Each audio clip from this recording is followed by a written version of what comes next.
The Invisible Man by H.G. Wells. Chapter 5. The Burglary at the Vicarage. The facts of the burglary at the vicarage came to us chiefly through the medium of the vicar and his wife. It occurred in the small hours of Whit Monday, the day devoted in Iping to the club festivities. Mrs. Bunting, it seems, woke up suddenly in the stillness that comes before the dawn, with the strong impression that the door of their bedroom had opened and closed.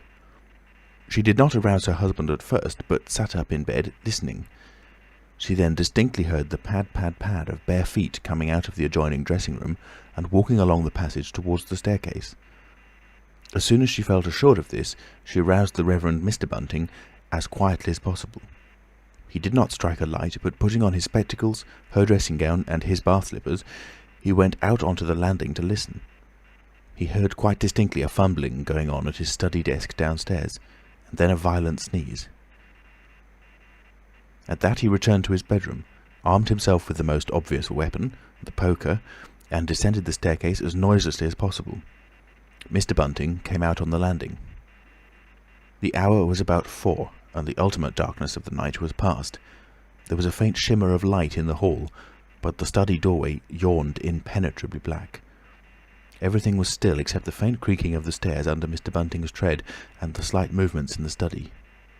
Then something snapped, the drawer was open, and there was a rustle of papers. Then came an imprecation, and a match was struck, and the study was flooded with yellow light. Mr. Bunting was now in the hall, and through the crack in the door he could see the desk and the open drawer and a candle burning on the desk, but the robber he could not see. He stood there in the hall, undecided what to do, and Mrs. Bunting, her face white and intent, crept slowly downstairs after him. One thing kept Mr. Bunting's courage, the persuasion that this burglar was a resident in the village.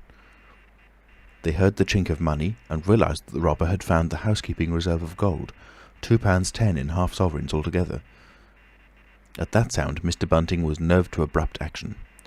Gripping the poker firmly, he rushed into the room, closely followed by Mrs. Bunting. "Surrender!" cried Mr. Bunting fiercely, and then stooped amazed. Apparently the room was perfectly empty. Yet their conviction that they had that very moment heard someone moving in the room had amounted to a certainty. For half a minute perhaps they stood gaping. Then Mrs. Bunting went across the room and looked behind the screen, while Mr. Bunting, by a kindred impulse, peered under the desk. Then Mrs. Bunting turned back the window curtains, and Mr. Bunting looked up the chimney and probed it with the poker. Then Mrs. Bunting scrutinised the waste-paper basket, and Mr. Bunting opened the lid of the coal scuttle. Then they came to a stop and stood with eyes interrogating each other. "I could have sworn," said Mr. Bunting.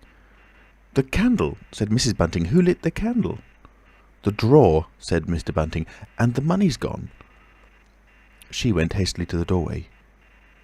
Of all the strange occurrences! There was a violent sneeze in the passage. They rushed out, and as they did so, the kitchen door slammed. "Bring the candle," said Mr. Bunting, and led the way. They both heard a sound of bolts being hastily shot back. As he opened the kitchen door, he saw through the scullery that the back door was just opening, and the faint light of early dawn displayed the dark masses of the garden beyond. He is certain that nothing went out of the door. It opened, stood open for a moment, and then closed with a slam. As it did so, the candle Mrs. Bunting was carrying from the study flickered and flared. It was a moment or more before they entered the kitchen. The place was empty. They refastened the back door, examined the kitchen, pantry, and scullery thoroughly, and at last went down into the cellar. There was not a soul to be found in the house, search as they would. Daylight found the vicar and his wife, a quaintly costumed little couple, still marvelling about on their own ground floor by the unnecessary light of a guttering candle. Chapter 6. The Furniture that Went Mad. Now it happened that in the early hours of Whit Monday, before Millie was hunted out for the day, Mr. Hall and Mrs. Hall both rose and went noiselessly down into the cellar. Their business there was of a private nature, and had something to do with the specific gravity of their beer.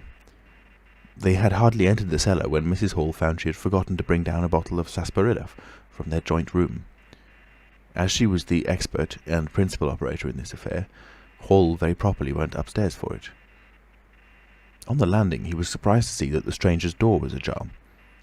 He went on into his own room and found the bottle as he had been directed. But returning with the bottle, he noticed that the bolts of the front door had been shot back, that the door was in fact simply on the latch. And with a flash of inspiration he connected this with the stranger's room upstairs and the suggestions of Mr. Teddy Henfrey. He distinctly remembered holding the candle while Mrs. Hall shot these bolts overnight. At the sight he stopped, gaping, then with the bottle still in his hand went upstairs again. He rapped at the stranger's door. There was no answer. He rapped again, then pushed the door wide open and entered. It was as he had expected. The bed, the room also, was empty. And what was stranger, even to his heavy intelligence, on the bedroom chair and along the rail of the bed were scattered the garments, the only garments, so far as he knew, and the bandages of their guest. His big slouch hat, even, was cocked jauntily over the bedpost. As Hall stood there, he heard his wife's voice coming out of the depth of the cellar, with that rapid telescoping of the syllables and interrogative cocking up of the final words to a high note, by which the West Sussex villager is wont to indicate a brisk impatience. "George, you got what I want?" At that he turned and hurried down to her. "Janny," he said over the rail of the cellar steps, "'tis the truth what Henfrey says. He's not in his room, he ain't, and the front door's unbolted." At first Mrs. Hall did not understand, and as soon as she did, she resolved to see the empty room for herself. Hall, still holding the bottle, went first. "If he ain't there," he said, "his clothes are. And what's he doing without his clothes then? 'Tis a most curious business." As they came up the cellar steps, they both, it was afterwards ascertained, fancied they heard the front door open and shut, but seeing it closed and nothing there, neither said a word to the other about it at the time. Mrs. Hall passed her husband in the passage and ran on first upstairs. Someone sneezed on the staircase. Hall, following 6 steps behind, thought that he heard her sneeze. She, going on first, was under the impression that Hall was sneezing. She flung open the door and stood regarding the room. "Awful curious," she said. She heard a sniff close behind her head, as it seemed, and turning, was surprised to see Hall a dozen feet off on the topmost stair. But in another moment he was beside her. She bent forward and put her hand on the pillow and then under the clothes. "Cold," she said. "He's been up this hour or more." As she did so, a most extraordinary thing happened. The bedclothes gathered themselves together, leapt suddenly into a sort of peak, and then jumped headlong over the bottom rail. It was exactly as if a hand had clutched them in the centre and flung them aside. Immediately after, the stranger's hat hopped off the bedpost, described a whirling flight in the air through the better part of a circle, and then dashed straight at Mrs. Hall's face. Then as swiftly came the sponge from the washstand, and then the chair, flinging the stranger's coat and trousers carelessly aside, and laughing dryly in a voice singularly like the stranger's, turned itself up with its 4 legs at Mrs. Hall, seemed to take aim at her for a moment, and then charged at her. She screamed and turned, and then the chair legs came gently but firmly against her back and impelled her and Hall out of the room. The door slammed violently and was locked. The chair and bed seemed to be executing a dance of triumph for a moment. Then abruptly everything was still. Mrs. Hall was left almost in a fainting condition in Mr. Hall's arms on the landings. It was with the greatest difficulty that Mr. Hall and Millie, who had been roused by her scream of alarm, succeeded in getting her downstairs and applying the restoratives customary in such cases. "'Tis spirits," said Mrs. Hall. "I know 'tis spirits. I read in papers and tables and chairs leaping and dancing." "Take a drop more, Jenny," said Hall. "'Twill steady ye." "Lock him out," said Mrs. Hall. "Don't let him come in again. I half guessed, I might have known, with them goggling eyes and bandaged head and never going to church of a Sunday, and all they bottles. More'n it's right for anyone to have. He's put the spirits into the furniture, my good old furniture. 'Twas in that chair my very dear poor mother used to sit when I was a little girl. To think it should rise up against me now." "Just a drop more, Janny," said Hall. "Your nerves is all upset." They sent Millie across the street through the golden 5 o'clock sunshine to rouse up Mr. Sandy Wadgers, the blacksmith.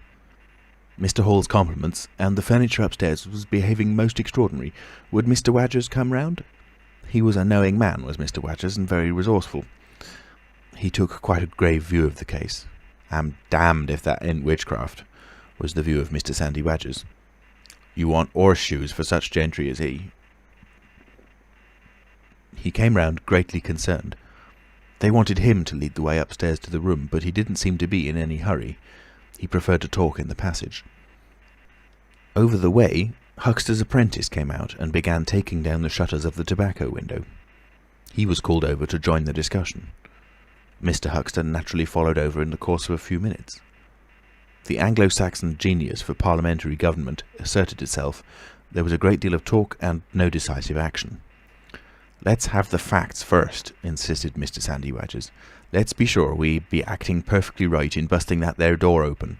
A door on-bust is always open to busting, but you can't on-bust a door once you've busted in."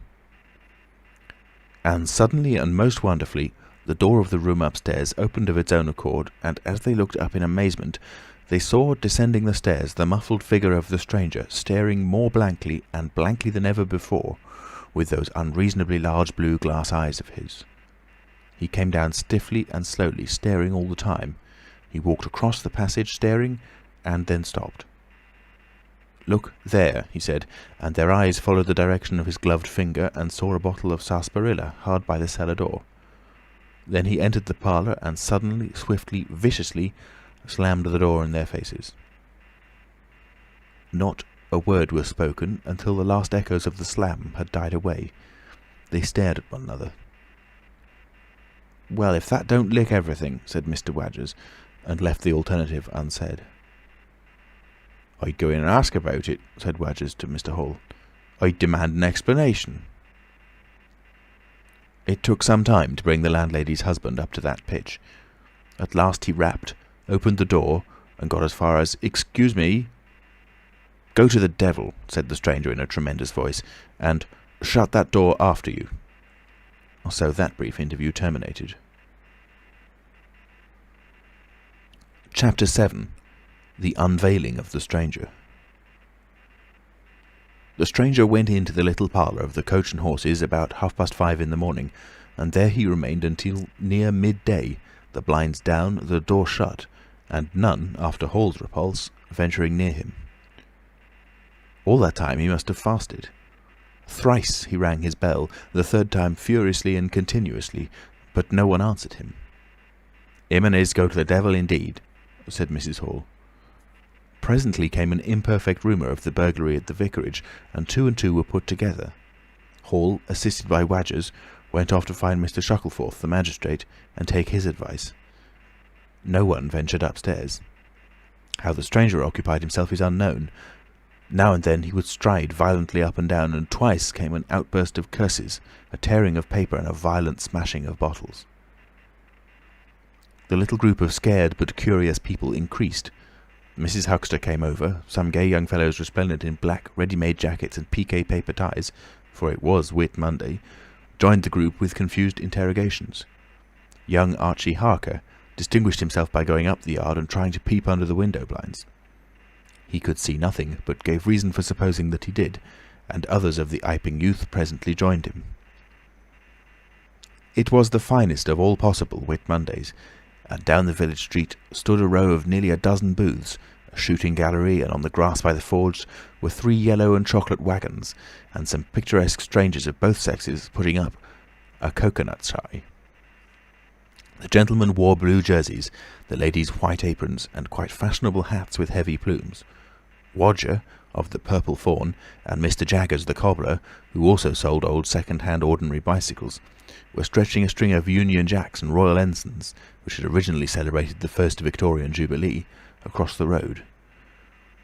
And inside, in the artificial darkness of the parlour, into which only one thin jet of sunlight penetrated, the stranger, hungry we must suppose, and fearful, hidden in his uncomfortable hot wrappings, pored through his dark glasses upon his paper, or chinked his dirty little bottles, and occasionally swore savagely at the boys, audible if invisible, outside the windows. In the corner by the fireplace lay the fragments of 6 smashed bottles, and a pungent twang of chlorine tainted the air. So much we know from what was heard at the time, and from what was subsequently seen in the room. At noon he suddenly opened his parlour door and stood glaring fixedly at the 3 or 4 people in the bar. "Mrs. Hall," he said.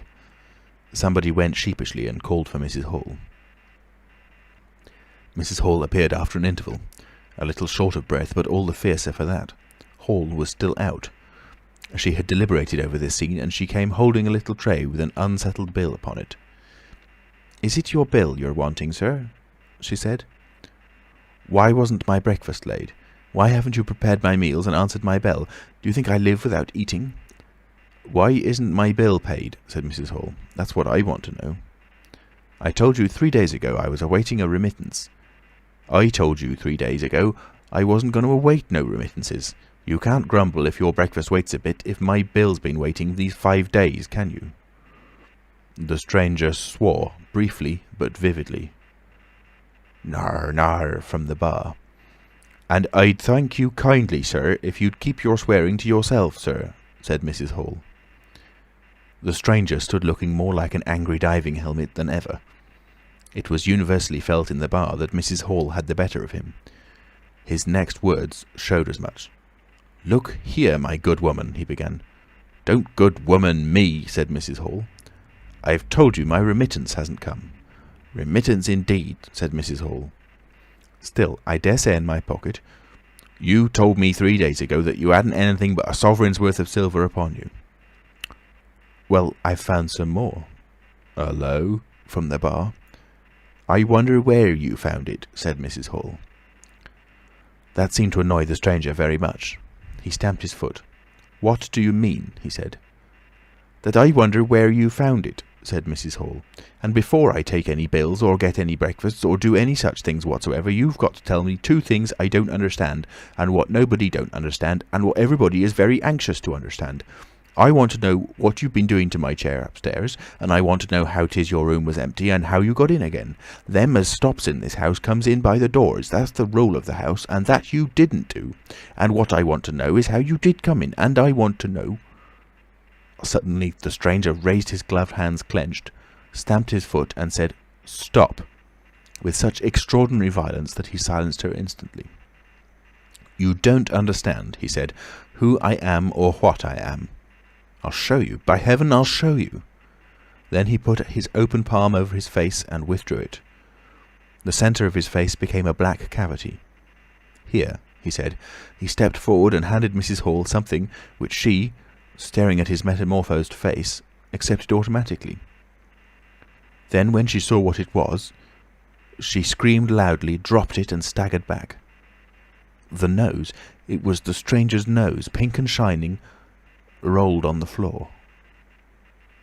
Then he removed his spectacles, and everyone in the bar gasped. He took off his hat, and with a violent gesture tore at his whiskers and bandages. For a moment they resisted him. A flash of horrible anticipation passed through the bar. "Oh my God!" said someone. Then off they came. It was worse than anything. Mrs. Hall, standing open-mouthed and horror-struck, shrieked at what she saw, and made for the door of the house. Everyone began to move. They were prepared for scars, disfigurements, tangible horrors. But nothing. The bandages and false hair flew across the passage into the bar, making a hobbledehoy jump to avoid them. Everyone tumbled on everyone else down the steps. For the man who stood there shouting some incoherent explanation was a solid, gesticulating figure up to the coat collar of him, and then nothingness, no visible thing at all. People down the village heard shouts and shrieks, and looking up the street saw the coach and horses violently firing out its humanity. Then they saw Mrs. Hall fall down and Mr. Teddy Henfrey jump to avoid tumbling over her, and then they heard the frightful screams of Millie, who, emerging suddenly from the kitchen at the noise of the tumult, had come across the headless stranger from behind. These increased suddenly. Forthwith, everyone, all down the street, the sweet-stuff seller, coconut-shy proprietor and his assistant, the swing-man, little boys and girls, rustic dandies, smart wrenches, smocked elders and aproned gypsies, began running towards the inn, and in a miraculously short space of time a crowd of perhaps 40 people, and rapidly increasing, swayed and hooted and inquired and exclaimed and suggested in front of Mrs. Hall's establishment. Everyone seemed eager to talk at once, and the result was Babel. A small group supported Mrs. Hall, who was picked up in a state of collapse. There was a conference and the incredible evidence of a vociferous eyewitness. "Oh, bogey! What's he been doing then? Ain't hurt the girl, has he? Run at 'en with a knife, I believe. No head, I tell ye. It didn't mean no manner of speaking. I meant man without a head. Nonsense, 'tis some conjuring trick. Fetched off his wrapping, he did." In its struggles to see in through the open door, the crowd formed itself into a straggling wedge, with the more adventurous apex nearest the inn. "He stood for a moment. I heard the girl scream, and he turned. I saw her skirts whisk, and he went after her. Didn't take 10 seconds. Back he comes with a knife in his hand and a loaf. Stood just as if he was staring. Not a moment ago. Went in that there door. I tell ye, he ain't got no head at all. You just missed un." There was a disturbance behind, and the speaker stopped to step aside for a little procession that was marching very resolutely towards the house. First Mr. Hall, very red and determined, then Mr. Bobby Jaffers, the village constable, then the wary Mr. Wadgers. They had come now, armed with a warrant.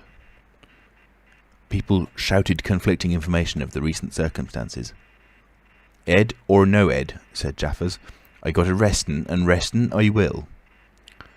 Mr. Hall marched up the steps, marched straight to the door of the parlour and flung it open. "Constable," he said, "do your duty." Jaffers marched in. Hall next, Wadgers last. They saw in the dim light the headless figure facing them, with a gnawed crust of bread in one gloved hand and a chunk of cheese in the other. "That's him," said Hall. "What the devil's this?" came in a tone of angry expostulation from above the collar of the figure. "You're a damned rum customer, mister," said Mr. Jaffers. "But Ed or no Ed, the warrant says body, and duty's duty." "Keep off," said the figure, starting back. Abruptly he whipped down the bread and cheese, and Mr. Hall just grasped the knife on the table in time to save it.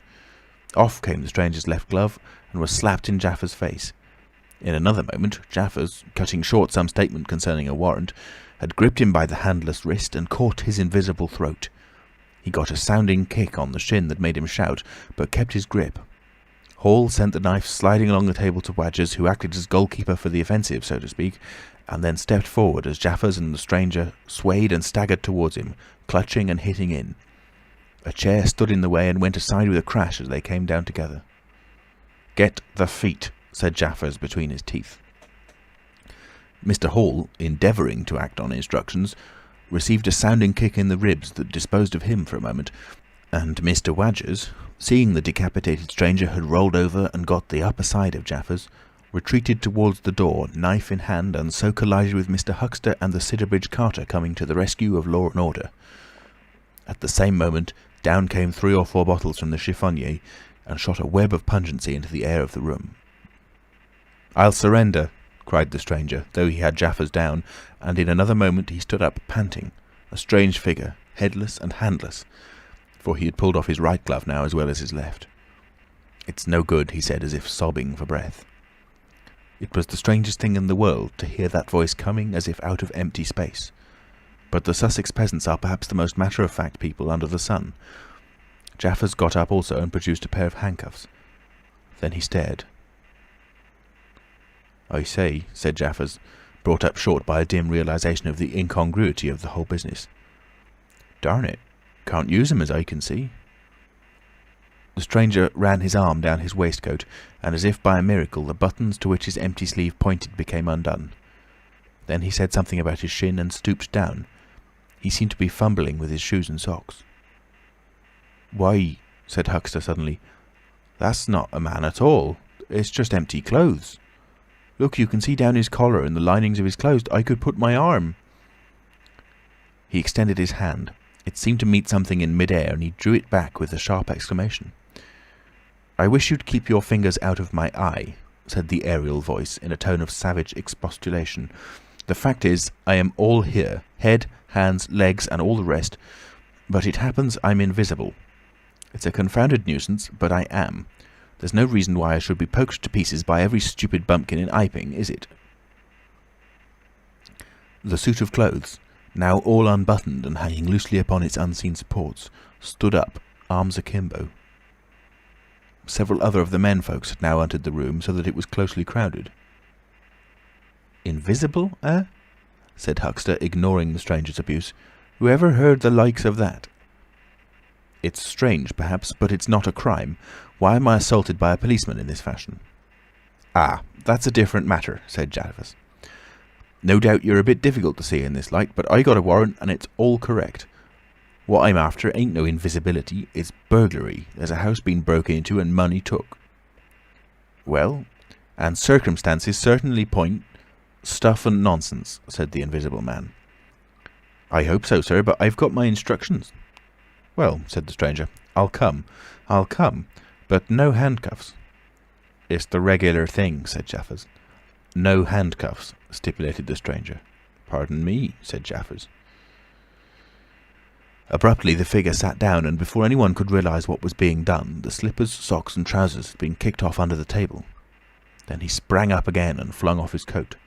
"Here, stop that," said Jaffers, suddenly realising what was happening. He gripped at the waistcoat. It struggled, and the shirt slipped out off it and left it limply and empty in his hand. "Hold him," said Jaffers loudly. "Once he gets the things off—" "Hold him," cried everyone, and there was a rush at the fluttering white shirt, which was now all that was visible of the stranger. The shirt sleeve planted a shrewd blow in Hall's face that stopped his open-armed advance and sent him backward into old Toothsome the sexton, and in another moment the garment was lifted up, became convulsed and vacantly flapping about the arms, even as a shirt that is being thrust over a man's head. Jaffers clutched at it and only helped to pull it off. He was struck in the mouth out of the air and incontinently threw his truncheon and smote Teddy Henfrey savagely upon the crown of his head. "Look out!" said everybody, fencing at random and hitting at nothing. "Hold him! Shut the door! Don't let him loose! I got something! Here he is!" A perfect babel of noises they made. Everybody, it seemed, was being hit all at once, and Sandy Wadgers, knowing as ever, and his wits sharpened by a frightful blow in the nose, reopened the door and led the rout.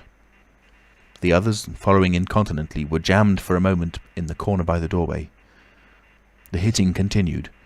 Phipps, the Unitarian, had a front tooth broken, and Henfrey was injured in the cartilage of his ear. Jaffers was struck under the jaw, and turning, caught at something that intervened between him and Huxter in the melee and prevented their coming together. He felt a muscular chest, and in another moment the whole mass of struggling, excited men shot out into the crowded hall. "I got him!" shouted Jaffers, choking and reeling through them all, and wrestling with purple face and swelling veins against his unseen enemy.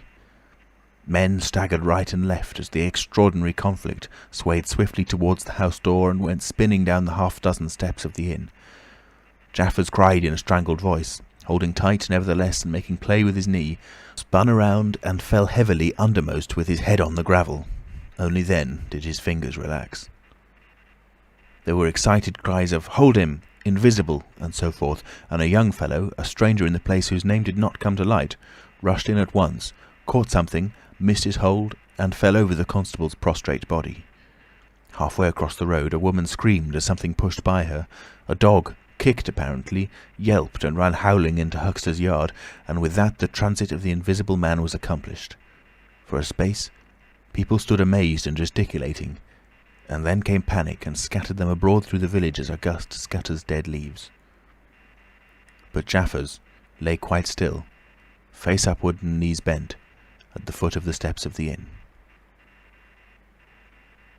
End of chapter 7. Read in Nottingham, England on the 13th of March 2006 by Alex Foster. www.alexfoster.me.uk